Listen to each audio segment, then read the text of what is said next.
What's up, good people? Mark Holmes here, and as always, I want to say thank you all for watching, commenting, subscribing, and being part of the Joe Boo Sports Report. Without you guys, as well as you ladies, you know that this literally does not work.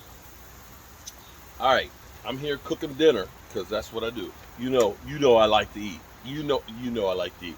Check it out. Cooking some nice chicken breast. Look at this. You want to talk about juicy? Look at that. Look at that chicken. Look at that juice coming off. Look at that juice off of the chicken. That's some juicy grilled chicken. Okay, so we have some news. Um, Yesterday, and actually, this actually makes it easier. Yesterday, the question was,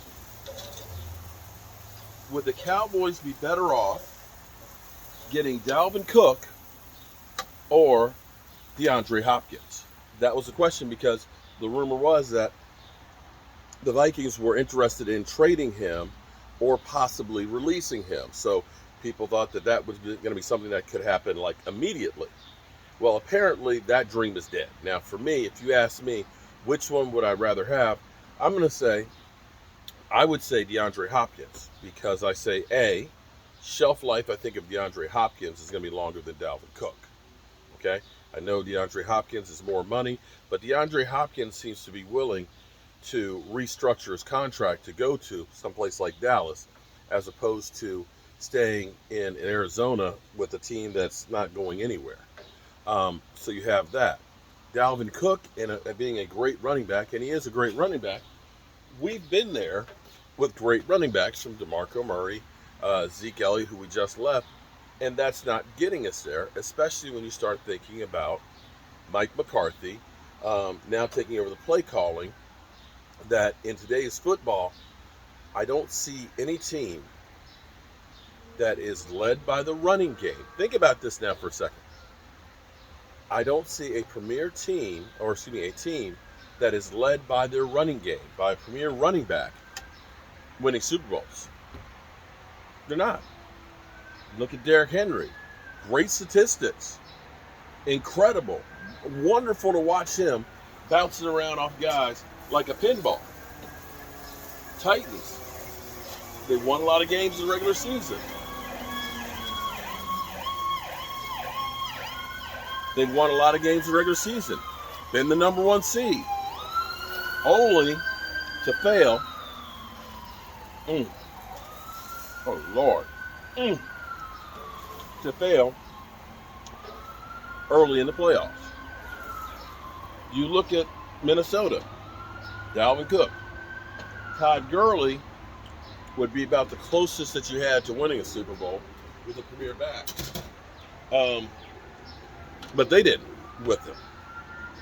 They didn't have a premier back when they won the Super Bowl right then and there. You can look at us with all those years of Zeke Elliott beasting. DeMarco Murray, 1,800 yards.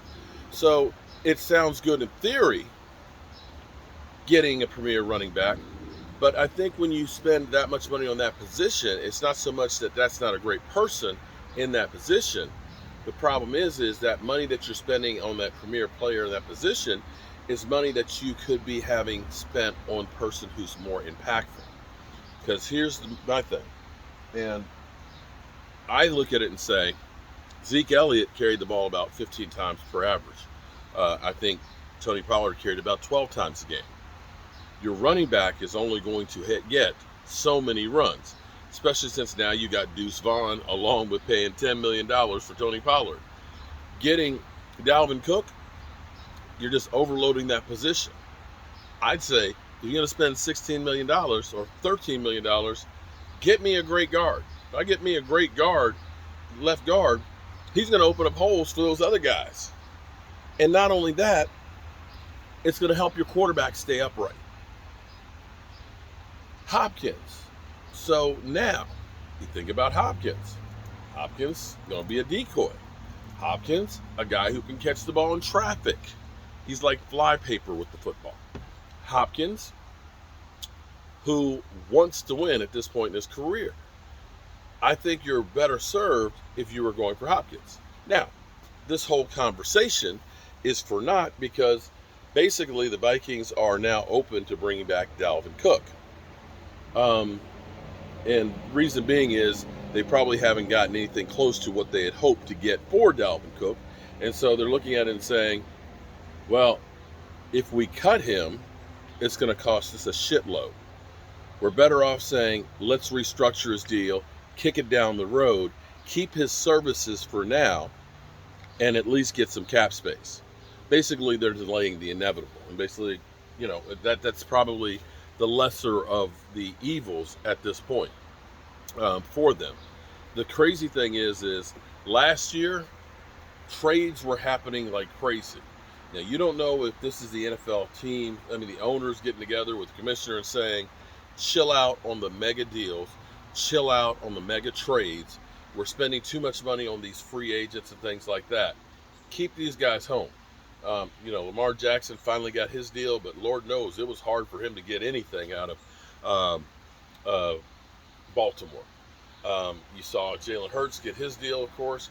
But as far as free agency, when you think about Jalen Ramsey going for what, a 4th round pick?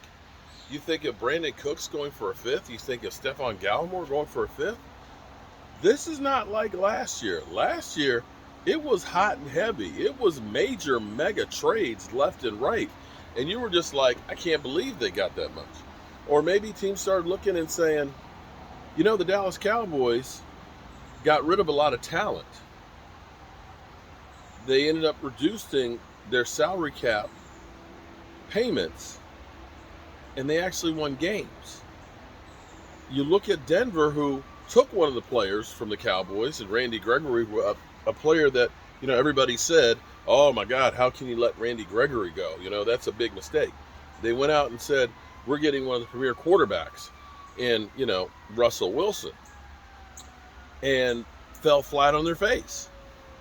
So you start looking at these things and understanding that there's trends in the NFL, that it's a copycat league, and people are probably saying, maybe we need to do kind of like the Cowboys did. The only big deals were Aaron Rodgers and Carolina trading up with the Bears for the number 1 pick. Other than that, everything else has been ho-hum. Oh well. So, that dream is dead. And quite frankly, I'm okay with that. But DeAndre Hopkins is still out there. And I think the Cowboys are playing their cards right, where they're playing coy and seeing what's going to happen. Maybe it'll happen. But damn. Look at all. Look, you see all that juice off that chicken? Oh my God. Juicy chicken. No, juicy. All right, good people. See you tonight at our live stream, 9 o'clock Eastern. I know you're looking at my chicken. I know you're looking at my chicken. All right, peace.